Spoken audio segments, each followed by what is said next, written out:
राधे राधे सभी को। Welcome back to my channel. I hope आप सब स्वस्थ होंगे, मस्त होंगे। मैं भी बहुत अच्छी हूँ। और आज का यहाँ वेदर बहुत अच्छा है, आप देख सकते हो बहुत ज़्यादा हवा चल रही है।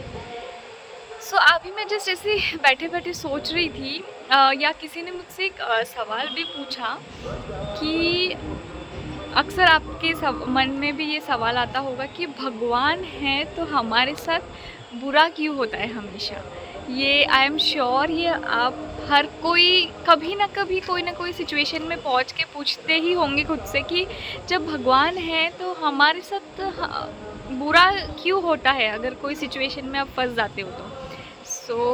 आज इस टॉपिक पे मैं आपसे कुछ डिस्कस करना चाहती हूँ। मेरी बात थोड़ा ध्यान से सुनिएगा और इसको समझने की कोशिश करिएगा।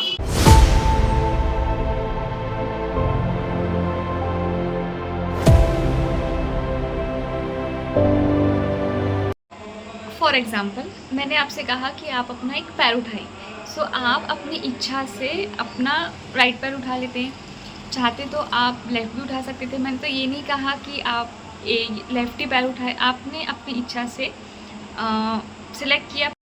अब क्या हो गया कि आपका जो दूसरा पैर है आप उस पर डिपेंड हो गए। आपकी आपकी डिपेंडेंसी कैसे क्रिएट हुई? आपने जो निर्णय लिया उसके आधार पर आप उस चीज़ पे दूसरे पैर पे डिपेंडेंट हुए। दुनिया में ऐसे ही होता है कि हम जो भी कर्म करते हैं वो हमारे दिमाग और बुद्धि का निर्णय होता है, और जो उसका फल, जो भी हमारे कर्म का फल आता है वो तब भगवान तय करते हैं। पर किसी एक व्यक्ति के संस्कार गलत थे, उसने इतना गलत कर्म किया, लेकिन भगवान ने उसे क्यों नहीं बचाया?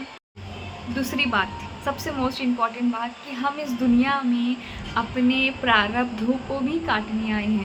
अब अभिमन्यु के कौरवों ने 100 टुकड़े किए थे, एक एक अंग के 100 टुकड़े किए थे। भगवान देख रहे हैं, भगवान मुस्कुरा रहे हैं, अर्जुन खड़े हैं, भीम खड़े हैं।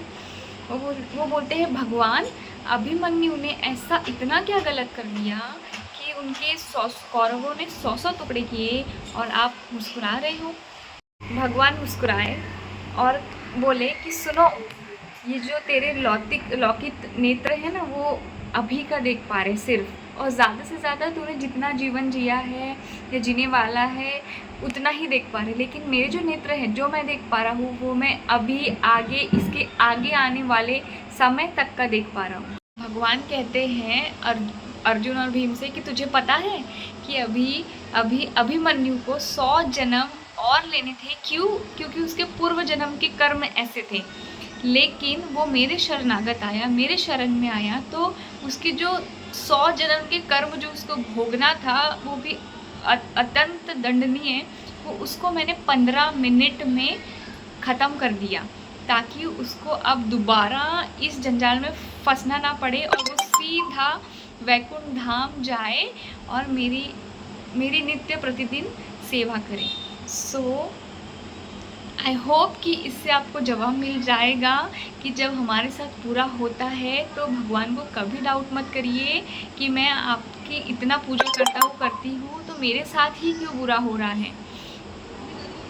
तब ये बिलीव करिए कि भगवान हमारे प्रारब्ध को, क्या पता हम अगले कितने जन्म लेना है हमें अपने प्रारब्ध को काटने के लिए, अपने कर्म के जो भी हमसे बुरे कर्म हैं उसको भोगने के लिए काटना है। तो भगवान हमें इसी जन्म या इसी क्षण में वो बरसों जन्मों के प्रारब्ध अभी कटवा रहे हैं, इसलिए हमें इतनी पीड़ा हो रही है।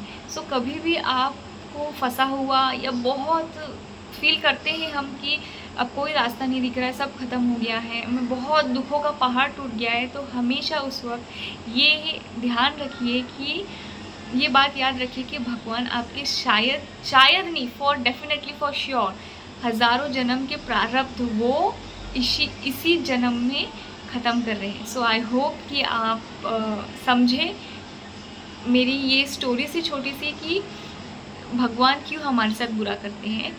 भगवान हमारा बुरा हमारे अच्छे के लिए ही करते हैं, ये विश्वास आप में आ गया और आप उनके शरण में हो गए ना, अपनी शरणागति उनके शरण में दे दिए, तो आप be sure you are very protected, no one can hurt you और no one can destroy you.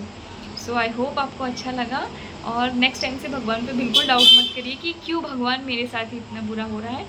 कभी ऐसा लगा तो अपने मन को, अपने आत्मा को ये बताइए कि ये भी हमारे भलाई के लिए हो रहा है, ये हमारा ही बरसों जन्म का प्रारब्ध भगवान ख़त्म कर रहे हैं। सो मिलती हूँ मैं आपको अगले ब्लॉग में। राधे राधे।